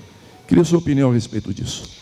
O Cuba tem uma medicina de base, assistencial, assim, aquelas medicina preventiva, assim, é muito boa. Agora, a medicina tecnológica de ponta é um fracasso. Então, eles sabem dar assistência às crianças, é um serviço assim, mais simples, mais básico, de higiene, de limpeza, de nutrição, de alguns sintomas que tem que procurar o médico, de cuidar de pressão, colesterol, essas coisas básicas, eles são muito bons. E isso faz uma diferença enorme. Sabe, isso aí vai resolver, porque isso é o cuidado geral. Se você pegar o seu filho e dar uma dieta bem balanceada, bem certinha, tal, ele nunca vai ficar doente. Então, em Cuba é isso, eles fazem isso, essa parte básica boa. Mas lá na frente, se tiver um câncer, tiver um diabetes descompensado, precisar de uma UTI, de uma cirurgia sofisticada, de um transplante, essas coisas é um fracasso. Isso eles não têm recurso para isso. Então, a gente nem tudo é ruim, nem tudo é bom. Aquilo que eu falei para você. Eu acho que tem alguma coisa para copiar deles, mas colocar aqueles médicos... É impossível você formar 10 mil médicos num país lá daquele tamanho. Os médicos para fazer coisas básicas. É uma enfermeira que consegue fazer receita com algumas coisas básicas, de tratar verminose, reconhecer algumas doenças corriqueiras, sarna, verme, essas coisas. Mas doença mesmo, exame sofisticado, eles não têm essa capacidade. Mais uma pergunta aqui. Boa noite. Boa noite. Meu nome é Aline, eu sou estudante do curso de técnico em administração. E assim, sabemos hoje que uma das maiores dificuldades dos empreendedores e microempreendedores é o recurso financeiro, né? Que ali você passa por um período de grande investimento e você vai tirando e o retorno não é visto diante pouco tempo, né? Tipo, as pessoas esperam o retorno. E assim, eu gostaria de saber quanto tempo levou para que você obtivesse o retorno esperado, assim, do seu investimento. Quanto tempo? Quantos anos, enfim, meses? Olha, a minha empresa, até hoje, Eu nunca trabalhei com meu dinheiro. Eu nunca tive dinheiro. Minha casa é financiada, meu carro é financiado, minha equipe, meu equipamento é financiado, tudo é financiado. Porque eu vim de muita pobreza. Só que eu sempre acreditei que eu ia pagar. Por isso que eu disse para você, do que eu produzo, 70% ficava para a empresa, para pagar as contas, tal, e fui estruturando, pedindo apoio aqui, ali, negociando, tal. Então eu nunca tive medo e nunca fui processado por dever, por dar calote, nem nada, tá? Agora que eu saí da administração, que eu passei dos 60, que eu tenho outros direitos, agora que eu estou tendo mordomia lá na clínica, tal, o pessoal está me ajudando mais, tal, e eu continuo ajudando também, mas é isso aí. Mas você tem que ter, olha, eu vendi meu carro, eu andava de Brasília, andava de ônibus. No primeiro ano que eu vim para Cascavel, eu voltei 11 vezes para São Paulo de ônibus, só para discutir com o professor Pinotti e Angelita os casos difíceis que eu tinha, porque eu tinha recém-formado, eu ainda inseguro, tinha dificuldade. E fui lá aprender. Eu fiz um curso chamado curso de proctologia, depois eu tirei título de especialista. Eu fiz um curso, eu ia lá todo mês fazer o curso. Entendeu? Então, a gente comia muito sanduíche, e eu nunca reclamei de nada. Eu acho que na sua idade, as condições que vocês têm, olha, eu vivi isso. Vivi e sonhei. E cheguei aqui. E é isso que eu quero levar para vocês. Sonhe e lute. Não reclame. Vai que vai dar certo. Tá? Olha, esperança e faça assim com carinho. Quando você faz certinho, honesto, as pessoas reconhecem. As pessoas reconhecem, te ajudam. Você não pode ultrapassar as pessoas. Sabe? Então, e parabéns, você tem que continuar. A administração é muito legal. Minha filha fez a administração. Boa noite, doutor Sagai. Oi, mano. Meu nome é Sidney. Eu participo do Iguaçu Vale, junto com o povo aí, lutador, né? O Jadson e outros demais, né? Primeiro, assim, parabéns pela história do senhor. Acho que as dificuldades que o senhor enfrentou talvez pode ensinar assim muitas pessoas a até de repente enxergar que é possível realmente, né? Acho que o exemplo que o senhor disse aí das dificuldades, então assim, ter um sonho, escrever esse sonho, o senhor falou que colocou na carteira, né? Escrever esse sonho, coloque na carteira, coloque na geladeira, coloque no quarto, né? Coloque no vidro, né? No espelho. Eu acho que é uma história muito bacana. A gastroclínica, acho que a gente não precisa falar, que realmente é renomada, né? E eu sou um paciente, né? Não é um cliente, é um paciente, né? Há muitos anos, e a gente realmente tem muita segurança quando vai lá, né? Mas eu queria perguntar para o senhor o seguinte: Cascavel é uma referência em medicina, né? Na região, como o senhor falou da própria gastroclínica, como outros hospitais, enfim. O Iguaçu Vale, ele tem um propósito de estimular novos negócios, o empreendedorismo, como o Jadson falou antes, e a gente tem pensado muito em agregar valor em tudo, né? Talvez transformar nossa região numa região referência. E a gente é forte no agronegócio, a gente é referência na área de medicina. E a pergunta seria mais específica no seguinte sentido: como que a gente poderia ser, talvez, referência na área de pesquisa médica? Por exemplo, na nossa região. A gente sempre fala que quando você quer agregar valor, você precisa mais conhecimento, né? E por isso até de juntar com as universidades, de juntar a área de TI, que era o núcleo, né, que era a origem do Iguaçu Vale, com as outras áreas, porque TI sozinho não é nada.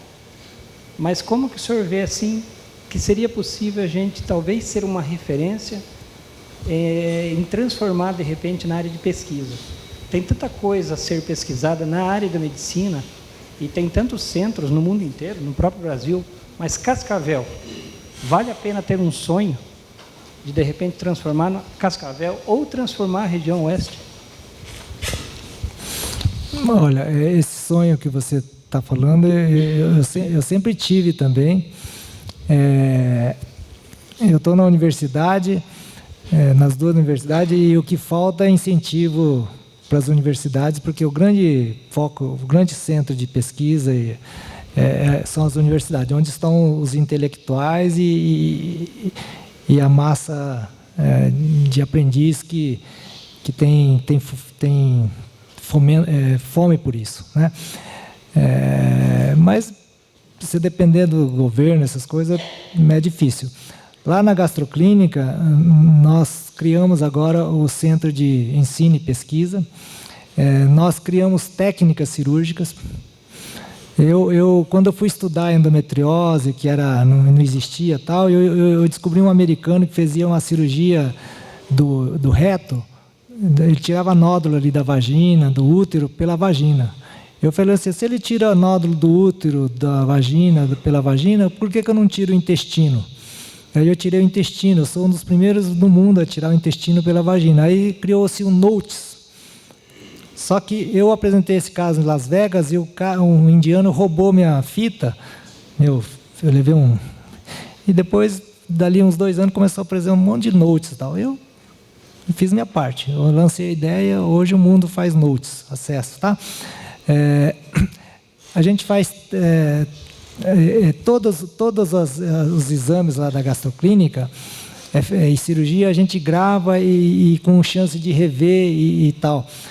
Nós temos aqui o Dr. Mauro, que fez um estudo sobre doença celíaca, foi para o Japão apresentar, sabe? Eu tenho técnicas de preservação da artéria retal, shave agressivo, cirurgias, associações de técnicas. Então, a gente tem várias coisas que a gente faz, publica, apresenta, livros e tal, mas isso a gente fica assim no meio...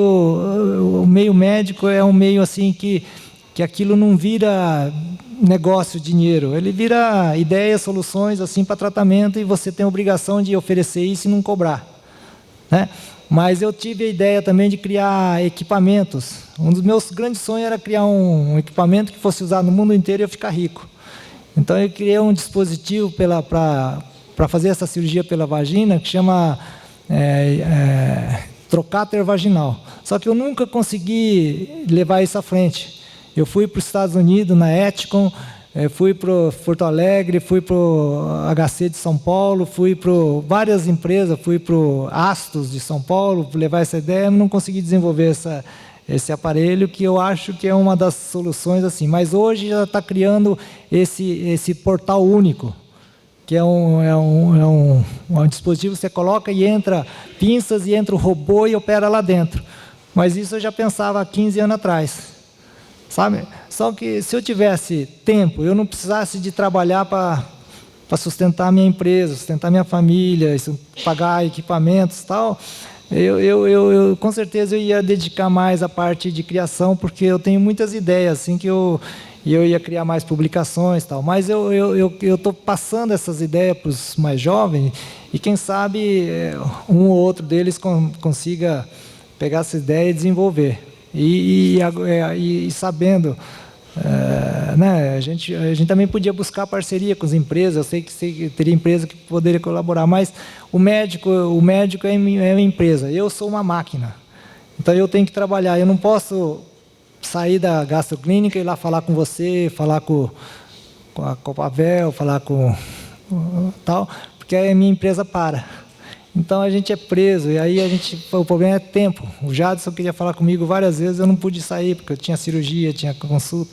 Então a nossa vida não é fácil fazer isso. Ou a gente é pesquisador, ou a gente é médico. A gente é médico de atendimento. Só que a gastroclínica, a gente pensa nessas duas etapas, desses 2 pés, e a gente tenta fazer as duas coisas. Nós temos aqui o Dr. Ivan, a Doriane, Gustavo, tal, que eles têm um perfil universitário, eles fazem muito trabalho, ensino. Tem outros que têm um perfil mais técnico. Então a gente tem que respeitar cada perfil e dar chance para eles desenvolver. Mas isso aí a gente podia pensar uma hora, levar no reitor, levar no governador, secretário, e tentar pensar em fundos, que tem fundos que a gente pode buscar e trazer isso. Eu já pensei em fazer uma fundação, uma coisa assim, parceria com o Álvaro Largura, já sentei para a gente criar isso. E agora a gente está começando. Eu pensei em fazer essa associação com o Hospital das Clínicas lá, e fazer uma parceria para desenvolver isso aí também. São ideias que não saem porque a gente não tem tempo para desenvolver. Doutor, é até muito bacana nessas iniciativas da própria gastroclínica, mas assim, a gente vê no senhor, principalmente pela conversa de hoje, que o senhor é um entusiasta, o senhor é um visionário e o senhor é um sonhador. Então, eu acho que esse movimento do Iguaçu Vale, eu acho que ele vem conectar muitas áreas. E, de repente, até com esse sonho que o senhor tem, a equipe, né, os demais sócios, de repente poderia começar sim um movimento. E tudo começa pequenininho, devagarinho, né, Jadson? E o que vale é o sonho. Eu acho que o senhor deixou isso muito claro hoje. A gente tem esse sonho no Iguaçu Vale. Eu peguei um menino, ele tinha 16 anos, ele foi lá com a jovem aprendiz, lá na clínica. E eu botei ele para trabalhar comigo, para filmar as cirurgias, editar as cirurgias para apresentar em congresso, tal e tal. E ele se entusiasmou. E eu falei, olha, você vai ser você vai fazer engenharia, você vai ser meu engenheiro, que nós vamos comprar um robô e você vai cuidar do robô comigo, sabe?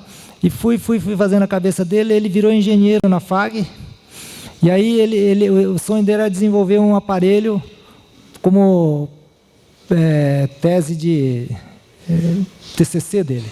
Ele desenvolveu um aparelho que eu ajudei, ele foi aprovado com louvor, um aparelhinho de apresentar órgãos, sabe, na vídeo. E aí ele formou engenheiro, hoje ele foi contratado para uma empresa alemã, pela Stors. E hoje ele acabou de vender um aparelho para mim, que é uma empresa médica, que chama Verdicianina. É um aparelho ultramoderno que hoje ele identifica circulação nos órgãos, ramificação dos tumores, e a gente adquiriu esse aparelho para ajudar a cirurgia a melhorar a qualidade da cura e evitar complicações por circulação, sabe? Então, esse menino é um exemplo assim que a gente conseguiu mudar a vida dele e hoje é um menino bem-sucedido. Pessoal, tenho já 3 perguntas na fila aqui, tá? E aí a gente vai estourar nosso tempo. Então, infelizmente, eu não consigo escrever mais ninguém aqui, tá? Eu vou exercer meu direito de tréplica, né, que você me ajudou aqui. Direito à resposta, que eu fui citado várias vezes. Não, mas o que eu queria dizer assim é parabenizar você, Sagai, por essa tua coragem de vir aí contar a sua história e abrir seu coração, né? E dizer uma coisa que talvez a gente não tenha se tocado nesse tempo todo, que eu fui a Curitiba agora na jornada, né? Estava lá. Aí o cara falou, poxa, vocês gastroclínica, vocês são ótimos, são isso, são aquilo e tal, mas tem uma coisa que é diferencial. Eu falei, ué, o que é? Vocês estão 30 anos juntos. O que é? Em 30 anos juntos. Puxa, mas é verdade. Estamos 30 anos juntos, né? Com vários outros que estão vindo, né? Que agregaram utilmente, né? Muito utilmente, nossa equipe. E, como eu disse, parabenizar você, mas esse é um ponto importante, né? Que nós estamos juntos. E a menina perguntou, como é seu nome ali? Pois o lucro nosso é a satisfação, né, do trabalho e da felicidade, porque o dinheiro é consequência, ninguém passa fome, ninguém tem seu carro para andar, vai para cá, para lá, mas o mais importante é que você vive com a consciência bacana, podendo fazer tudo isso que o Sagai falou, né, e como alguns falaram, empreendendo, né, lutando, e esse espírito né, do líder e de todos que transmite, né. Então, eu acho que a gente só pode ficar muito feliz com você, sabe? Com a gente, sempre dando aquela força para todo mundo, incentivando e assim, é muito bacana a gente conviver nesse espírito, né? De felicidade, de pelo menos felicidade não diria tanto, mas sentir-se bem seria a palavra mais adequada nesse momento, né? De estar com pessoas que a gente gosta, né? Que a gente vive e conseguiu viver 30 anos e não sei quanto mais, e a gente assim consegue superar muitas das coisas, das adversidades, né, que nós temos, e talvez o Sagai não comentou, mas a parceria entre nós todos, desses 12, é assim: se tem um paciente com problema, são os 12 que estão em cima, são os 12 que estão cuidando, né? Mas a minha fala aqui é para te parabenizar, sabe? Como colega, como parceiro, como amigo, irmão, né? E é isso. Obrigado. Muito obrigado aí.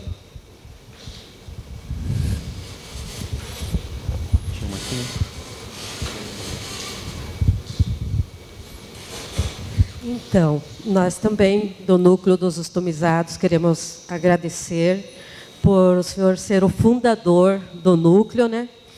E o Núcleo só existe pela sua coragem, né? Que já faz 31 anos e só temos a agradecer. E tem muita gente que não tem noção de quantas pessoas têm o apoio, né, lá no Núcleo, por esse fundador ter fundado o Núcleo. Muitos municípios, são muitas pessoas mesmo que temos muito a agradecer por ter essa coragem no momento certo e de estar sempre, todo mês, nos apoiando, de estar lá conosco, marcando presença uma vez por mês lá, para dar força para continuar em frente. Obrigado por tudo, em nome do Núcleo dos Ostomizados de Cascavel. Eu que agradeço. Eu só queria falar um pouquinho dessa última conversa. Eu acho que a coisa mais importante é quando a gente vê o outro lado das pessoas, acreditar, tolerar, investir, nunca desistir das pessoas. Nunca desistir. Não pensa que eu e o Mauro, a gente passou 30 anos de felicidade, eu e a Lúcia, eu e Tomás, eu e Ricardo. A gente tem momentos difíceis, momentos assim, extremamente complicados, mas a gente respeitou e a gente ajudou sempre um ao outro. E isso faz uma diferença, como o Mauro disse, porque lá no final no final da nossa vida, o que vai sobrar é amizade. Nós vamos estar tudo aposentado, doente, morrendo, mas o que vai sobrar é essa amizade e essa sensação que valeu a pena lutar junto, tolerar, viver e ter feito as coisas, olhar para o passado e ter feito as coisas, tá?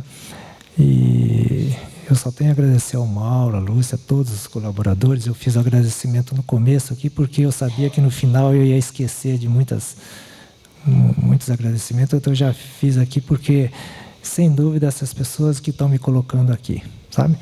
E essas pessoas, se estivesse aqui, ia ter o mesmo comportamento meu, porque a gente vem de uma linha muito semelhante, de uma formação muito parecida, e a gente só tem a orgulhar. E essas coisas que eu faço, alguém me ensinou a fazer. Eu não vim do nada. E alguém deu exemplo para mim, e eu copiei esse exemplo, e eu espero que em algumas coisas eu seja exemplo para vocês também, sabe? Porque a vida tem vários caminhos. E eu acho que esse caminho que eu escolhi, que a Gastroclínica escolheu, e que está lutando para isso, é um caminho assim que só leva ao bem, à glória, né? E isso é legal. Eu acho que você fazer alguma coisa que as pessoas sentem que é importante, você se torna importante, né? Então, muito obrigado a vocês que me deixam importante.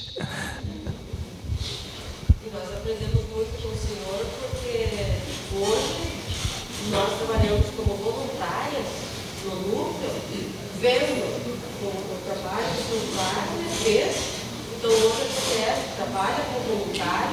com gosto de estar lá.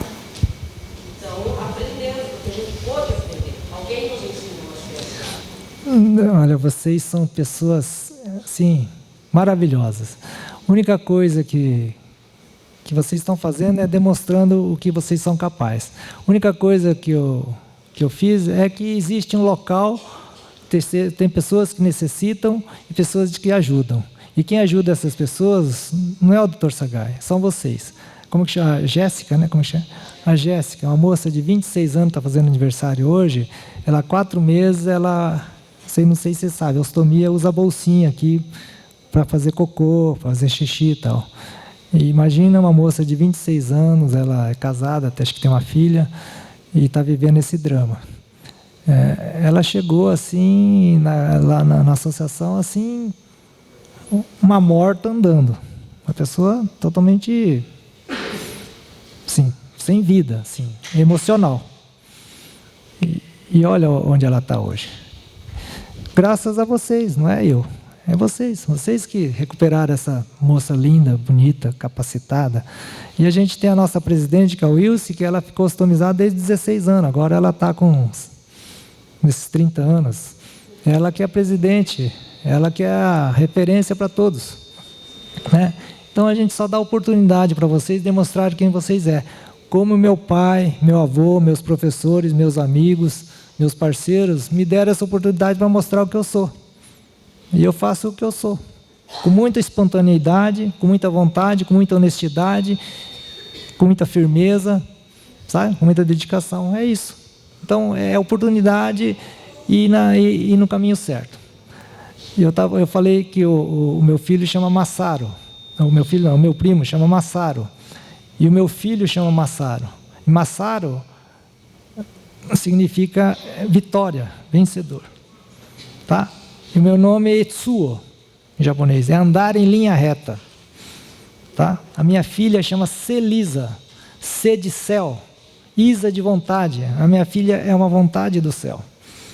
E ela é Hikari, Hikari é brilho em japonês, é o brilho que veio do céu. Kaio significa feliz, o grande, líder, poderoso. Tá? Então, é só mostrar que é poderoso, que é líder, que é feliz, que a gente vai para esse caminho. Nosso nome é superação. Superação, exatamente. Boa noite, doutor Sagai. Oi? Boa noite, Sérgio Altavini. Prazer mais uma vez conversar com o senhor. Eu trabalho com desenvolvimento humano, com coaching, e vamos imaginar, aproveitando essa moçada toda que está aqui, e a realização e a satisfação que o senhor nos mostra em sua vida, ela é notória. Então, vamos imaginar que o senhor pudesse prescrever uma receita para essa moçada que está aqui agora, para poder alcançar uma realização, uma satisfação na vida deles, pessoal e profissional.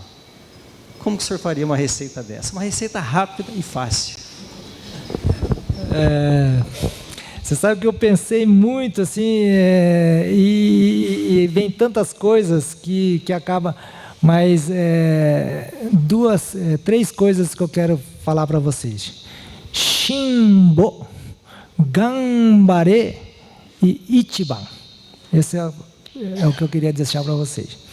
Shinbo é suporte, faça, acredite, não tenha pressa, sabe? É um termo japonês que tem significado assim muito grande, tá? Gambare é lute que você vai conseguir.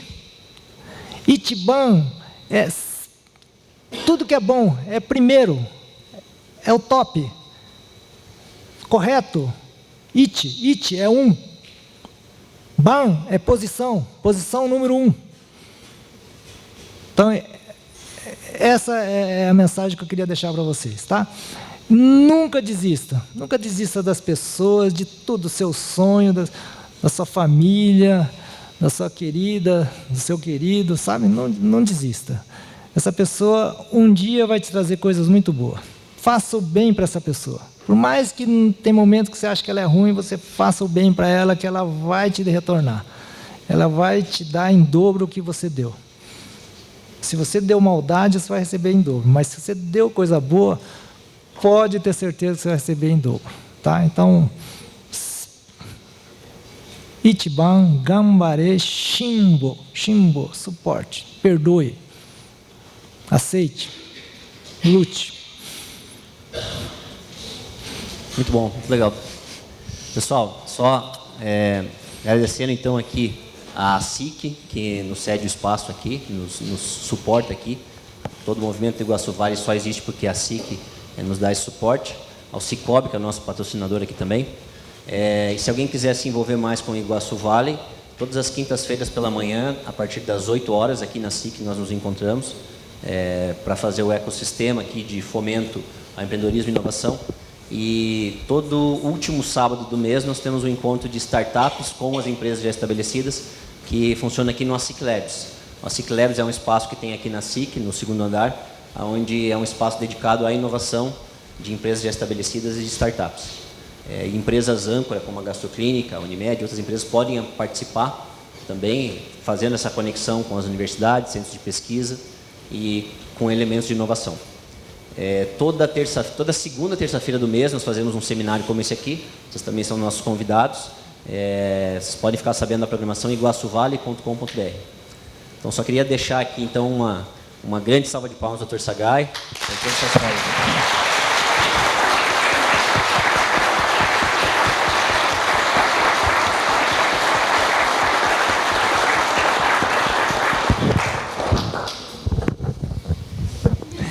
Algumas últimas palavras, e doutor, fica à vontade. Bom, só tenho a agradecer a todos, eu listei, mas ao Jades, a SIC, e agradecer a vocês, tá? Vocês estão por estar aqui me ouvindo. Espero que tenha gostado de algumas histórias, né? É o meu exemplo. Não sei se muito bom, mas é como eu cheguei até aqui, tá? E eu quero chegar muito além. Eu quero aprender golfe. Eu quero viver 110 anos. Quero viajar muito com a Lúcia. Quero curtir a minha esposa, que ela é o meu sustentáculo, é a minha base, é o meu aconchego. Os meus filhos, eu sempre digo que eu só vou ter certeza que eu sou um cara realizado, que eu sou um cara capaz, que eu sou um cara assim, que fui bom, o dia que eu ver os meus filhos velhos. Quando eu ver os meus filhos com 60 anos. Se os meus filhos aos 60 anos, eles forem bons, capazes, boa gente, eu vou estar realizado. Tá? Então, por isso que eu sonho muito em viver muito. Porque essa avaliação que o meu filho é um Neymar, é o melhor do mundo, é um equívoco. Tá? Talvez seja o pior exemplo do mundo. Cai. Tá? Então, né? Você vê aí os Lava Jato mostrando essa geração de líderes que hoje era o grande erva daninha da sociedade. E eu espero que o meu filho atinja os 60 anos digno. Por isso que eu luto. Eu não me vanglorio, eu não falo, não sou um cara... Não, eu falo a verdade, me convidaram para vir aqui, por isso que eu vim. Eu acho que eu tenho boas histórias para contar, mas eu só vou me sentir verdadeiramente realizado se eu ver meus filhos capacitados e felizes. E outra coisa que eu quero dizer para vocês, eu quero viver 110 anos, mas cada ano que passa não é um ano perdido que eu tenho. Eu não encaro assim, é um ano que eu vou morrer. Eu luto para cada ano que passa eu chegar mais perto de Deus. E Deus deu aqueles 10 mandamentos. E o que mata a gente é a fome, a gula, a inveja, a preguiça, a avareza, E isso a gente tem que se cuidar, tá? Então, meu sonho é meus filhos e Deus. Obrigado.